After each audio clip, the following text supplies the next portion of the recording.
We have another problem. We have this, what I call as Taj Mahal syndrome. Taj Mahal was built because Mumtaz Mahal died in 14th delivery as a maternal death, now what we call as maternal death. Around the same time, Swedish queen had a very difficult delivery. She did not die, but the Swedish king was humiliated. He had to call obstetricians from France to take care of her. And then they decided that this is not good. They started midwifery schools in Sweden about 300 years ago. So we are builders of big monuments, big buildings, big showpieces, but not investing in human resources. The last government, not this one, in their document said we will develop something like AIIMS-like institutions.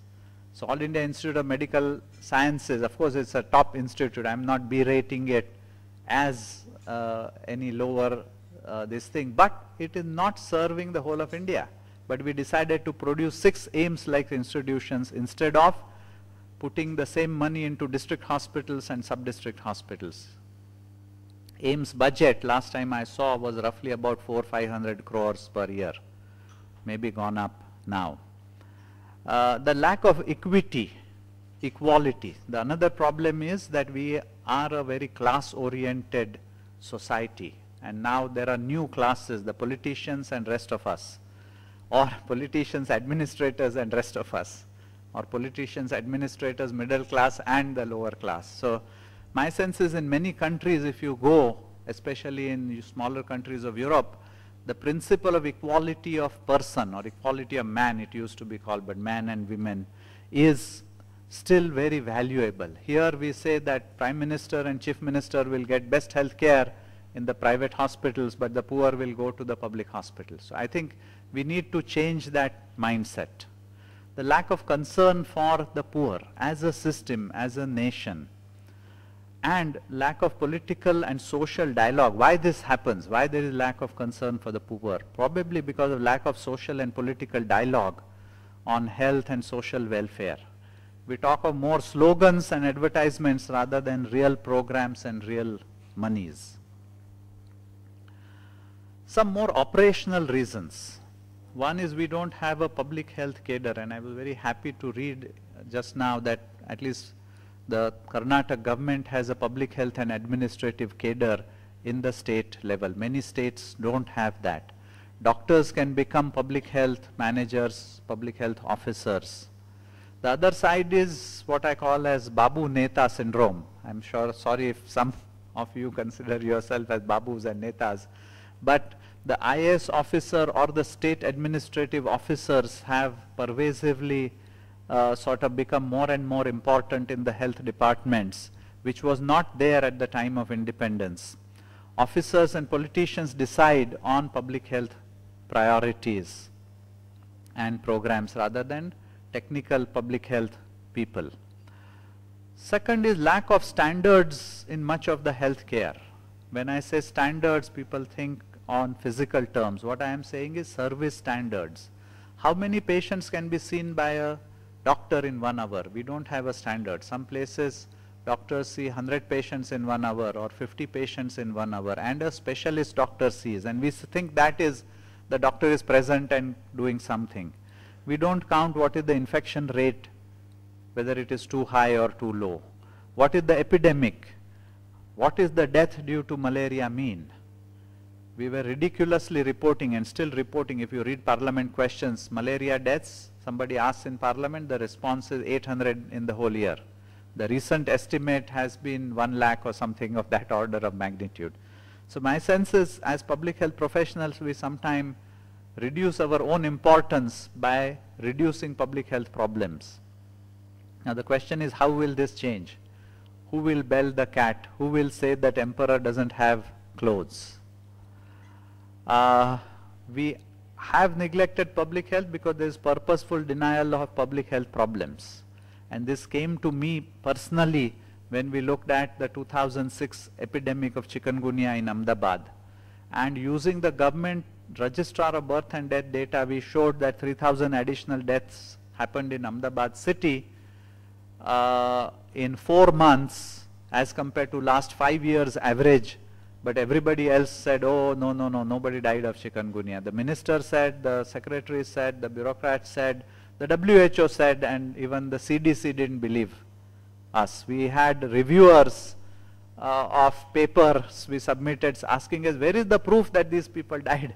I said the only difference between last 5 years and this 4 months was chikungunya epidemic. There was no other difference in Ahmedabad city. They said, but then you must also say, and we had to say, that there could be yet another unknown virus which would have co-infected with chikungunya, and that is maybe the reason that people died. So we said, okay, if that is the condition for publication of the paper, we will say that.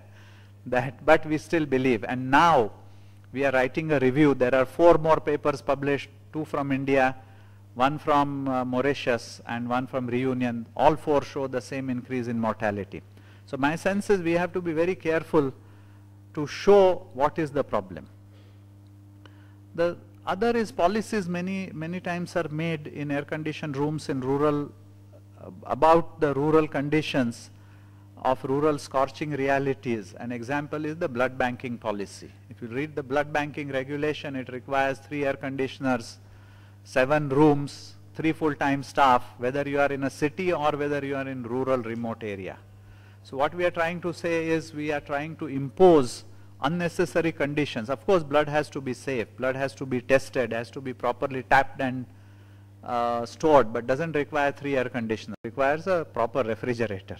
But sometimes we go on the other hand side, and what it means is blood is not available in rural areas and women die, and we don't count how many women die. So we don't know what is the problem we are creating.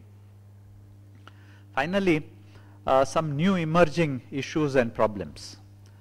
Unfortunately, health is more and more getting understood as medical care. Many seminars are titled as health, but they largely talk of medical care.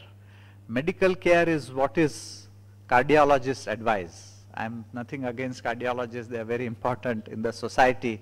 But what is happening is a very few vocal cardiologists are seen to be the representatives of healthcare industry and healthcare in general. And ministers, because they have heart disease, they always consult cardiologists.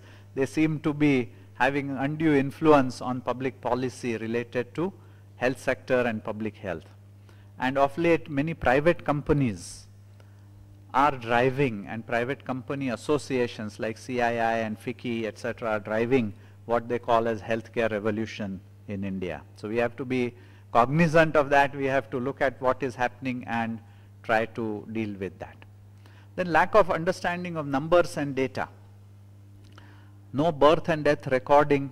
The RGI, the Registrar General, which the British created, has become another administrative post where somebody who was counting industries in his previous job, or I sometimes jokingly say that counting sheep and goat in his previous job, becomes person who counts maternal deaths and child deaths.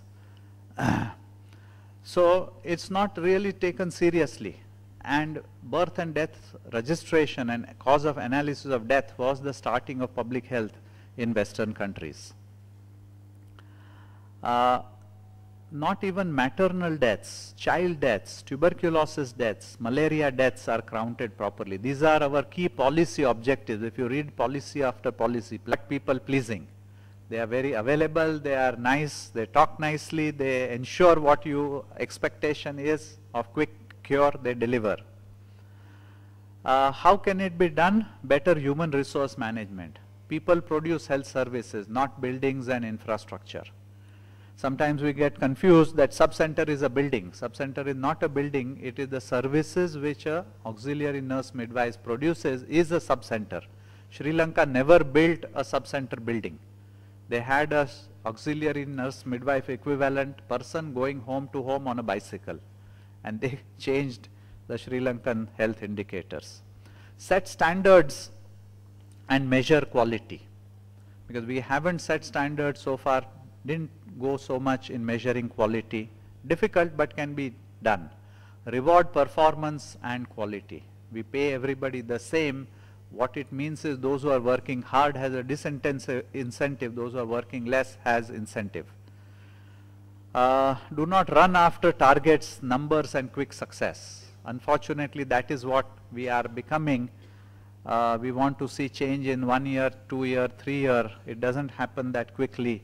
We need to develop people over the years, so we have to look for changes which happen over 5 to 10 year kind of horizon. Now, is there a silver lining? I want to end with a positive note for you.